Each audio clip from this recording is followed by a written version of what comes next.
Thank you, guys.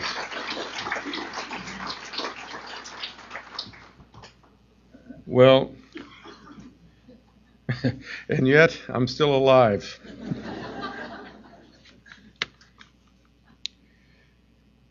At the end of the 60s, I had the good fortune to have dinner with Ezra Pound at Peggy Guggenheim's in Venice, a summer evening. I knew the rumor was that Ezra didn't talk and said as much when I found myself seated to his left. After a few glasses of wine, I reminded Mr. Pound of an earlier meeting in Venice when I sat next to him on a Vaporetto in 1964. Not knowing what to say, I asked him the first dumb thing that came to mind.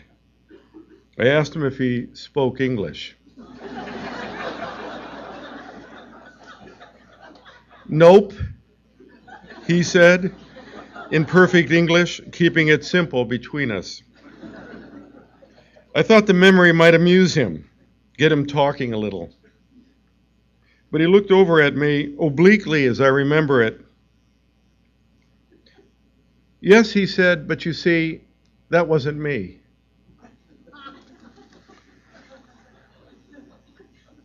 That story is a non sequitur, in case you were wondering, with a double negative that ends well. Just like my life has been in so many ways. That evening in Venice, like countless others, came about because of Paul Bowles, who's been a constant presence in my life, and with whom I had the good fortune to do my postgraduate work in Tangier, although some might not call it that. Certainly there was nothing accredited about it. I met Paul in the San Fernando Valley in 1968, and that meeting changed my life. As he would say, things don't happen, it depends on who comes along. It's been a lucky life to have encountered those who came along. To spend a life among your literary heroes speaks for itself. Thanks to the Academy of American Poets and the Poetry Society and NYU Creative Writing Program for everything they've done to make this evening possible. Deborah Landau, Alice Quinn, Tree Swenson, Rob Casper, April Heck, Christina Laprise, and Abby Holstein at ECCO.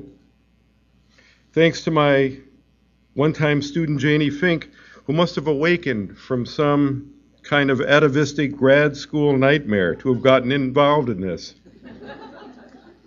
Thanks to every student who sat around a table with me. Thanks to everyone who's ever worked with me at ECCO and my friends and colleagues at HarperCollins, as well as all those good people in the publishing world who have shared with me the celebration of the written word. Thanks to every writer who entrusted me with his or her words and visions. Thanks to my friends who so kindly took the time here tonight. John, Tony, Janie, Richard, Jory, Bob, Campbell, Joyce. They let me off kind of easily. Richard was close. Thanks to my mother, who made me read the Jabberwocky, Wallace Stevens, and Samuel Pepys. Thanks to my father for never letting me beat him at horse. Thanks to my daughter Lily for being herself, though she's not going into publishing or poetry.